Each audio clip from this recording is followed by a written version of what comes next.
What's up, everybody? Phase 4 preview, Season of Discovery for World of Warcraft. Now, I've seen the trailer. I do know what is to come already for Phase 4. For Season of Discovery, I played Phases 1 and 2. I didn't do Phase 3, and I don't really plan to do Phase 4. Just saying.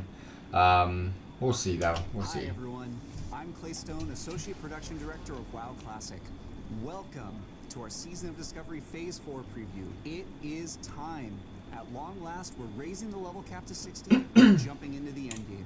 For those of you who have been playing, I believe this is the final phase, but I might be wrong. For those of you just jumping in, now that the full level up experience is available, you picked a great time to join us. I also want to give a Not really. You missed out on phases 1, 2, and 3 if you're just joining. Ever Season of Discovery PTR to help us test and tune all of the changes and additions coming to classes.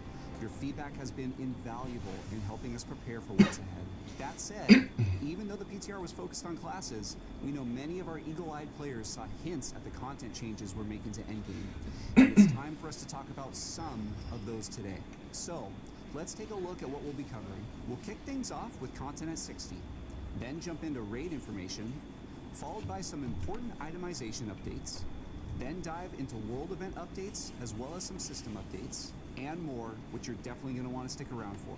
Alright, so whether you're already familiar with classic era content, or you're experiencing it for the first time with Season of Discovery, or you just want a refresher, raising the level cap to 60 brings with it a ton of new content and things to do, including access to all WoW Classic zones like the Burning Steppes, Eastern and Western Plaguelands, Silithus, and Winterspring. You'll also be able to finally max out your character talents. In addition, the Aldrich Valley Battleground will also be unlocked. Epic mounts will be available to collect, and more. Also, all of the classic dungeons will now be available, including Scholomance, Strathholm, all 3 wings of Dire Maul, and Blackrock Spire. And because the bosses have stopped spending their time in Phase 3 socializing in the Grim Guzzler Tavern, the second half of the massive Blackrock Depths dungeon. In addition, there just might be one more dungeon surprise we're not going to talk about today, but we're excited for players to discover. Switching gears to a quick note about runes. Since we've had the PTR up for the past few weeks, none of the runes are a complete secret. So we aren't going to be spending a lot of time in this presentation talking about runes or classes. However, we will be posting a rundown of new runes and class adjustments separately from this video, so please check the official World of Warcraft forums for that. Moving on to raids, as we previously announced, the Molten Core raid will be scaled down to 20 players, and will contain adjustments. All that means is there's not enough people playing Season of Discovery at the moment. Just gonna leave that there. We are very excited for everyone to hop in and get their hands on the brand new revamped Tier 1 sets. And I'm comparing that to Phase 1. For different specializations and playstyles that each class has access to. Tier sets aren't the only place we've made improvements, with many non-set items also getting a hefty overhaul as well. Lastly, we are excited to announce that we will be having a scalable difficulty system in Molten Core, allowing players to turn up the heat inside and face ever-growing challenges. Some aspects of this system were visible on the PTR, and we've enjoyed listening to speculation and, most importantly, your comments and feedback around this new difficulty system and the potential reward structure. As we've been listening to this feedback, we've wanted to let you know that raising the heat level will not affect the quality of rewards. The quality will remain consistent as the difficulty goes up. Instead, it will increase the quantity of rewards, making some of the more valuable drops in the raid appear more often. In general, we don't want to heavily gate the best quality gear behind high difficulty content in Season of Discovery. That makes sense, and I think that's a good thing. That's what the season is about. But if you do want to push yourself, you will find additional challenges and perhaps be able to gear up a tiny bit faster. Onyxia's lair has also seen some significant loot overhauls as well. And while Onyxia has misplaced her stockpile of Tier 2 helms, she is going to have plenty of juicy loot for you to chase in its place. We are also taking a new approach for raid size with Onyxia, as she will ultimately be tuned to be completed with 20 players, but the allowable raid size is up to 40 players. We love 40-player raiding, but we think it ultimately works best as a soda and pretzels type of content. In other words, the same level of difficulty you come to expect from Classic. So, if you are forming a pickup group and want to ensure quick success, you can bring 40 players.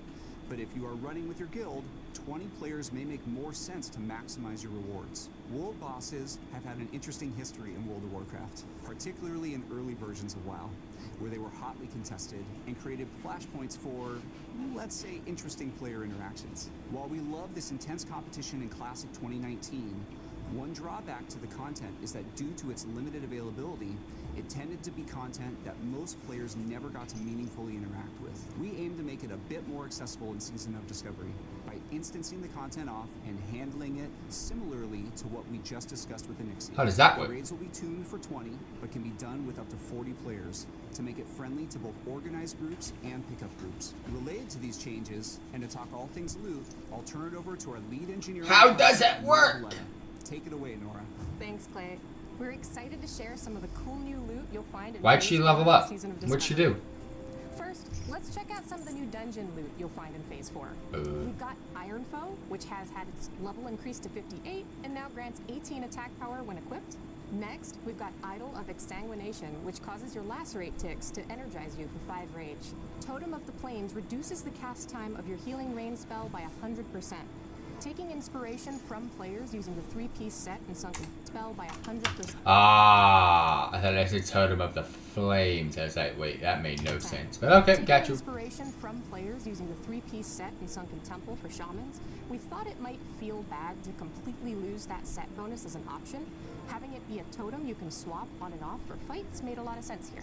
Burst of Knowledge has had its item level increased to 58, its spell power increased, and its active cooldown reduced from 15 minutes down to 5 minutes. Finally, we've got Libram of Holy Alacrity, which causes Holy Shock to reduce the cast time of your next 2 Holy Lights by 0.2 seconds. Our classic They're just copying shit. Dungeon and Tier I'm 0 putting it on a dungeon freaking upgrade item. sets have seen a full overhaul as well. In original WoW, a basic dungeon set of 8 items dropped in max level dungeons, and an epic quest chain was introduced in later patches to upgrade those items into a higher quality version of that set. In Season of Discovery, this is still true, but the upgrade quest chain will be available right at the launch of Phase 4, and each class is now able to choose between multiple dungeon upgrade set items that accommodate multiple class specializations as they move through the quest chain. While you will have to choose which variation of each set you want during the quest line, the other variants will be obtainable via gold and other means once the quest chain is complete, so you will have access to every set for your class if you want to try them all. These sets were testable on the PTR, and we've had a blast watching people get excited about both the new stats and appearances of these sets as well. But what about raid loot? Here's a quick look at a few of the items from Molten Core. First up, we've got an awesome looking elemental shaman shield called Earth and Fire. Looks similar to the rank 14 PvP shield, but with a distinct new color variation. We've got Magmadar's right and left claw, which allow you to summon core hounds to aid you in combat. Ooh. The set bonus actually allows you to transform into Magmadar for a brief period of time. That's cool. That's too cool. A two-handed paladin weapon for healing, or Key to the City, a caster staff from Onyxia. Finally, Obsidian Edgeblade, which has been changed from a +8 to two-handed swords to a +3. We've added 1% crit with those stats and made it just a tad slower. Our dungeon sets won't be the only color variations you'll see in Phase 4. Here are some of the cool Tier 1 color variations we've got coming soon. Next, why don't we spend a few minutes talking about world events? The Blood Moon is not seeing any major adjustments for Phase 4 and will not be a vector for new items or player power, but it will continue to happen on its normal timer. We wanted to mention this because we are nearing level 60, which means that players will soon have access to the highest level PvP rewards, and many players will be ranking up to get them. In order to help with the honor gain process, we're introducing a new Blood Moon currency in Phase 4. When the new currency is introduced, Bloodstained Commendations will have had their cost reduced from 1 silver coin to 25 copper coins. We envision Blood Moon carrying on as an evergreen supplement to the normal PvP honor ranking process. If you'd like to interrupt your BG queues for a bit of quick, chaotic world PvP, my favorite, you and your group can venture into Stranglethorn Vale during the Blood Moon and supplement your honor farm. Next, we're making some significant adjustments to Nightmare Incursions, shifting the mission quests over to a simpler daily quest format. We really love the overall theming of Nightmare Incursions, but think these adjustments will help make them feel like an optional supplement to normal. That's another reason why I think I can't get into it. Leveling activity for all Too much shit that I really don't know about in regards to events that have been happening. Of some of the creatures within Nightmare Incursions to make these quests a bit more solo friendly. The experience gained from these activities will cap out at level 53 as well, but the quests will remain available through level 60, should you desire to earn a reputation. Overall, we learned a lot of great lessons for Nightmare Incursions, which we plan on carrying forward for any potential future events. And speaking of future events, for Phase 4's outdoor event, we've taken a few of the lessons learned from previous events and are applying them to a new, more lightweight outdoor event, the Black Rock Eruption. This event will occur every 2 hours and see additional spawns, daily quest content, opportunities for reputation gain, and increased honor rewards from World PvP. Outside of Black Rock Mountain, the forces of the Fire Lord are wreaking havoc. Join the Thorium Brotherhood in repelling these attacks with new daily quests to help grow your reputation with the Thorium Brotherhood and earn quicker access to powerful crafting recipes and other rewards. Inside the mountain, you'll find your blood is running extra hot, causing you to gain bonus honor only within I mean, the you're in a mountain itself. volcano. As for reputation, we're adding brand new upgraded versions of the existing crafted rewards from Thorium Brotherhood, Argent Dawn, Timbermaw Hold, and Hydraxian Waterlords. We've also got some really cool for fun items that allow you to teleport to Ajara, lay a fire resist area of effect that your allies can stand in, or turn you into a water elemental. You'll be able to place these for fun items on your keyring, saving you some valuable bag space. Anyways, I've got some rep to farm, so I'm gonna go ahead and pass things off to our senior producer, Josh Greenfield, who'll be happy to share some of our upcoming systems updates. Thanks, Nora. Going into Phase 4, we've made a few significant system updates we're excited to share. First up, we took a lot of the lessons we've learned from the Wild Offerings currency and have expanded on that system with a new deterministic currency we're calling Tarnished Undermined Reals. You can start earning these coins from most non-rare spawn dungeon bosses over level 55, and each boss will drop a single currency for each player in the group once per day per boss. This currency can be used to purchase a variety of things, such as rare crafting recipes, crafting materials, powerful gear, as well as a variety of other valuable items. We've gotten a lot of feedback from players asking for ways to keep dungeon content relevant longer, and this is one way we're looking at keeping dungeon runs feeling rewarding at level 60. We're also particularly excited about a brand new feature to World of Warcraft Classic, a twice-weekly raid lockout system.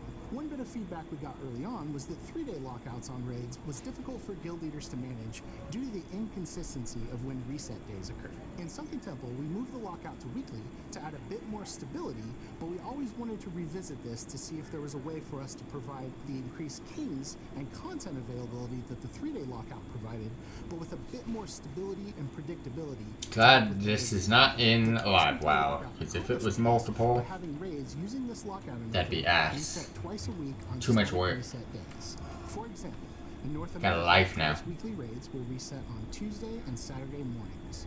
We plan to use this lockout interval for all of the raids in Phase 4. We feel that with the pace of Season of Discovery, this is a great step forward to allow you to raid more if you choose to. At this point, we're approaching the home stretch, but we do have a few more updates to share before we close things out. With Phase 4 and the increase to level 60, players will begin having access to max level world buff effects. In Season of Discovery, we're also planning to add an alliance equivalent to Warchief's Blessing, the Might of Stormwind. As fun as it was to skulk around the crossroads on our alliance characters, hoping for a kindly priest to mind control us for a chance at Warchief's Blessing, this should make getting your world buffs a bit less cumbersome for Alliance players. As with previous phases, Discoverer's Delight will continue to function from 50 to 59, providing a 50% experience boost in that level range. We've learned a lot of great lessons about leveling, and while we want you to level a little bit faster, there's a lot of content in the 50 to 60 range, and we don't want to totally trivialize the journey in Phase 4, so having a more nominal buff from 50 to 59 makes sense. Characters from 1 through 49 will still enjoy a 150% experience increase as well, so it should be super easy to get those alts caught up. Like previous level up raids, Sunken Temple will give a generous amount of XP, so running that while you're leveling could give you a good bump as well. In Phase 4, we plan to allow blacksmiths and leatherworkers to swap their profession specs for a nominal cost. This will not quite be ready for the launch of Phase 4, but we do plan to introduce it a short time later. Perhaps most excitingly, we've done major overhauls to many iconic in-game crafting recipes, with dozens of recipes replaced or given a method to upgrade into even better versions of their original crafted items. First up, we've got the refined Hammer of the Titans, a two-handed mace with 2.0 speed that has a very hefty amount of feral attack power. It also retains its classic 3-second stun proc, which will now proc in druid forms. And who could forget the iconic Arcanite Reaper, newly upgraded and refined into a 4.0 speed powerhouse with improved stats and a very fancy new classicified glow. These are just 2 examples out of many iconic crafting recipes to receive major glow-ups in Phase 4, so get out there and get crafting. Looking to the raid release schedule, in a departure from previous phases, we've decided to space out the unlock of raid content following launch. Azragos and Kazakh will go live 1 week after launch, with Molten Core and Onyxia the week after that. Phase 4 is going to have a ton of compelling things to do right at 60, with a lot of new and improved loot to chase. We think that this pre-raid gearing phase is one of the best things about hitting level 60 on a fresh character, and giving that pre-raid best-in-slot process a bit of time to breathe and giving you some worthwhile goals to accomplish ahead of the raids becoming available is very exciting. It should provide you with a lot of great, satisfying gear progression leading up to those raids becoming available. With that, we are done with today's presentation. We appreciate your patience as we're working diligently to get Phase 4 into your hands. We really appreciate all of the participation in our recent PTR releases, and we continue to consume your feedback as we're finishing things up for Phase 4. As always, the WoW Classic development team is... Because they call it Phase 4, I have a feeling they might actually just be releasing more at max level. We'll see you again. I thought they would have just released it all at the same time, but on July 11th, 2020. there is going to be more content, I'm very positive.